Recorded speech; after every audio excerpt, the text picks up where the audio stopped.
Today, we are going to be making a rosary pouch or a jewelry pouch and showing you how you can do it in 2 different sizes. Welcome, I do sewing and DIY related content, and today we are going to be making rosary pouches or jewelry pouches in 2 different sizes. The best part is there is an Etsy pattern up on my shop for this. You can see I have the little pattern pieces all ready to go. These are come in the pattern that you can get on my site. On Etsy, if you use code ROSARY23, you get 30% off. There's a small pouch as well as a large pouch. The large pouch ends up being around 5.5 by 5.5 inches. The small is around 2.5 by 2.5 inches. And today for this pattern, as we walk through it, I'm going to be focusing mostly on the small pouch, but as we go through kind of important steps, I will focus on the large pouch as well so you can see it. Now for your fabric, you're going to want some sort of cotton material or woven fabric for the outside of your pouch. That's what I used. I used this remnant that I had left over from a previous project that worked out really well for this. So you're going to be cutting out with that pattern piece I showed you 2 pieces, so one for the front and one for the back. In addition, we are going to be having a lining to this pouch, so you're going to want some sort of material for the lining. I used this really nice satin material so that it would be nice and silky, especially if you are using it for your rosary or for jewelry, you can have it in there. Finally, we're going to add some padding. So I had this natural batting that I used, so we're making out 2 pieces of this. So in total, there'll be 2 pieces of your outside fabric, your lining, and your batting. Next, you're going to want just a 7-inch regular craft zipper. There's nothing special about these. I have 2 here. As I had mentioned earlier, I'm going to be making the small version of the pouch as well as the large version. Whenever you see the tan zipper, that is the small version, and the orange zipper is the larger version of the pouch. Next, you're going to want to have some pins, scissors, or a rotary cutter, and then some thread. You see I have 2 different colors here. We are going to be top stitching, so the gold is going to be used for top stitching, the gray is for all the other seams. Now it is time to actually get started since we have all of our supplies together and cutting out the pattern pieces. So for the pattern pieces that come in the Etsy pattern, you only need to select one size. So you could make both, but for our purposes, I'm going to be focusing on that smaller size. So you take your pattern piece and then your exterior fabric, you want to double it up so that you have 2 pieces of fabric and lay your pattern piece over top of your fabric. And then you're just going to pin this into place. So if you have a direction or something going on in your fabric, be sure to line that up, but my fabric did not have that for this instance. Once you have your pattern pinned on into place, you're then going to cut around that pattern piece so that you can get the correct shaped exterior fabric that we'll then be using for our pouch. So this is the exact same method if you are doing either the small pouch or the large pouch. You're just taking your pattern piece and laying it on top of your fabric that is doubled up. And all of this is also listed on the Etsy pattern for you in case you have any questions. Next is time to start working on our lining. For my lining, I am using this satin material. Satin can be slippery, so when you are cutting this out, if you are also using satin, be sure that you are really pinning it together or using pattern weights to hold it down so that when you cut it out, you are getting a nice smooth shape, no jagged edges, and the pattern piece actually comes out the correct size. I've had multiple tries where I did not take that step too seriously and I end up getting kind of a messed up looking pattern piece. But if you pin it down correctly or use pattern weights, it will come out fine. And with this, since we're using such a small amount of satin, and our satin is actually the lining, we are not going to be worrying about changing needle sizes or anything, so keeping it very simple and easy to do. The next item we need to cut out is our batting, so very similar process to the exterior fabric as well as the lining, but you're going to just fold it over and cut out 2 different pieces from your one pattern piece so that you can get that nice padding for the interior part of your pouch. So the reason I go with this natural batting is because while it adds some padding and protection, it isn't super thick and hard to work with, so I find that it works really well for patterns such as this.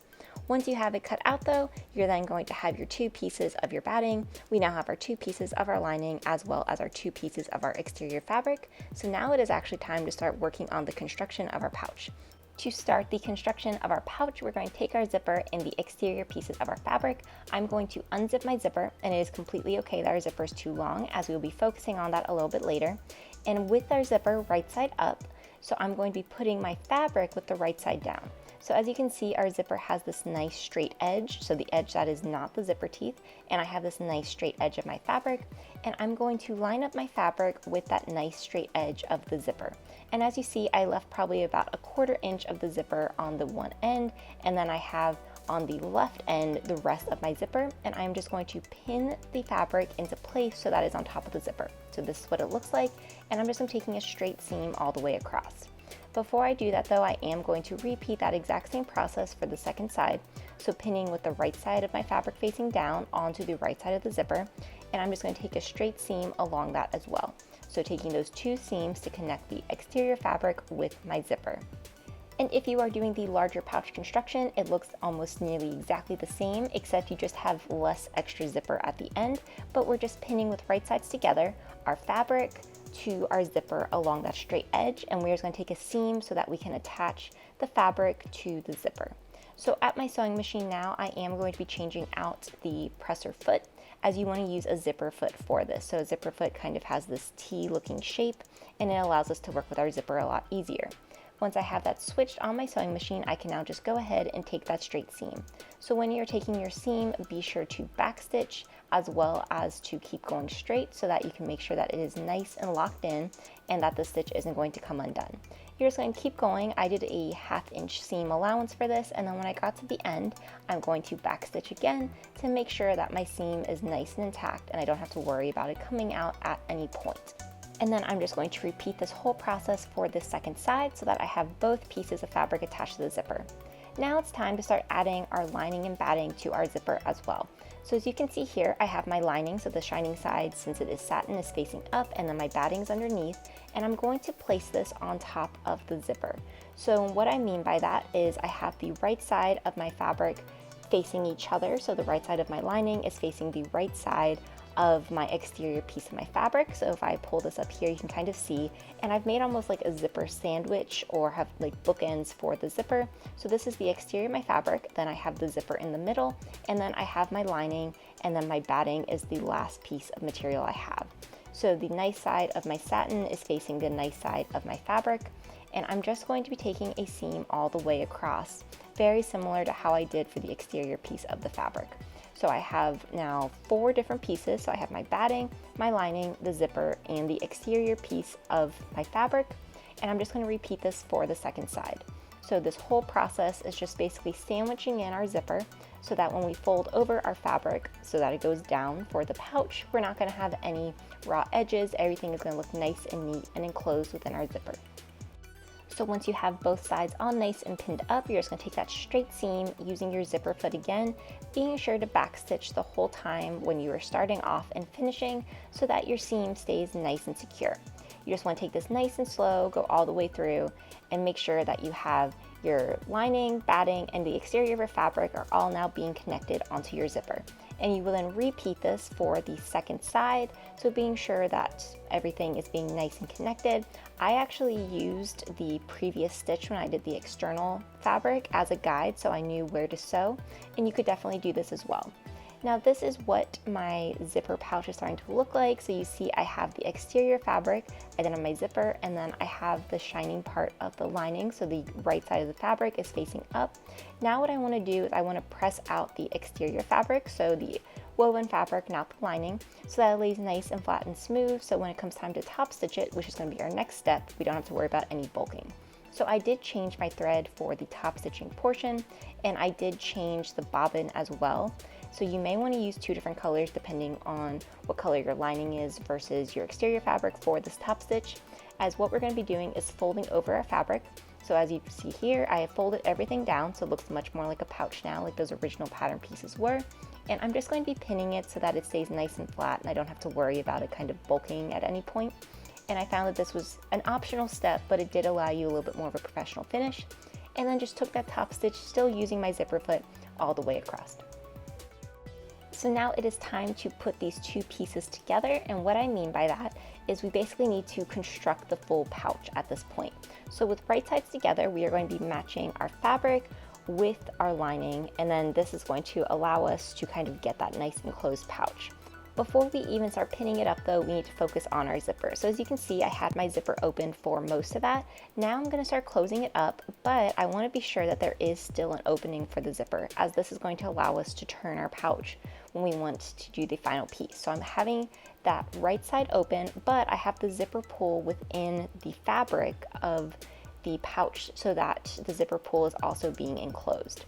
Once you have it set up correctly where the zipper pull is in the pouch, we can now go ahead and pin everything down. So matching the exterior fabric right side together with the lining batting portion right side together as well. So we're just going to go around and pin all of this closed so that we'll be able to sew it. And then when we get to our lining side, the one edge, so that curved edge of the lining batting portion, we're going to keep that open. So I use 2 pins to denote that so that I know that I'm not going to be sewing through that portion. So just taking a seam all the way around, but leaving a gap, and the pattern piece does say this, so when you see the pattern, you'll understand why it says to leave that open. Now for the seam, you are going to want to use your regular presser foot again, so I switched that out. And when I started where I had those 2 pins, did a back stitch, and then I'm just going to now sew all the way around the pouch. And when I get to the zipper portion, just taking it nice and slow. Since we have a bigger zipper than the size of our pouch, we do not have to worry about that we're going to be sewing over the metal stopper that comes with the zipper, and this actually allows us to kind of get rid of that extra zipper material as we are sewing through it. Now this is what my pouch looks like, so you can see I have a little extra fabric, and since this is a curve, we are going to want to clip the curves. So using your scissors, just very carefully removing some of that extra fabric bulk, especially for the batting portion itself. You don't really want that to be too bulky. And then when you get to the zipper, since we have sewn over this, you can actually just cut off that extra tail for the zipper portion. Now when it comes time for the curves, you're just going to clip them, and what that means is to cut very, very closely. So as you can see here, I'm cutting very closely to the seam and allowing it so that the fabric has some place to move, so that when I turn this right side out, the fabric isn't bulking up on itself. So you can see a little bit more close up here that I have those curves nice and clipped, so there's like those 2 little lines, and that is where I've cut it open. Once everything is nice and clipped, we can now turn this right side out. So on that lining portion where we kept open, you're just going to very carefully and slowly push your fabric through. Now for the larger pouch, this is a little bit easier to do as you have a bigger opening, but as you can see here for the small pouch, it is possible. As you are going through and kind of pulling your fabric out, be sure to really press open those curves at the end. And then as this opening in our lining, all we're going to do is basically just top stitch over this to close. So using our sewing machine and sewing a straight stitch over that. This is a very simple stitch to do, and it's actually the final step for our whole pouch. And now for my stitch, I used a contrasting color just so you'd be able to see better where I sewed. But when you're doing your pouch, probably the way to make it look a little bit better is to use the same color thread as that fabric. Lastly, you just want to cut off any extra little threads that you can find, get everything to lay nice and smooth, and then you're just going to press your lining back into your little pouch. Very simple to do, and at this point your pouch is actually complete once the lining is in. So I could just do a quick test of the zipper, make sure everything works, and this is what the little rosary pouch or your jewelry pouch looks like. I think they turned out really well. The small size is perfect for little jewelry as well as your rosaries. The large size could hold a rosary, multiple prayer cards, or if you have like a large chunky wooden rosary, that can go great into that large size as well.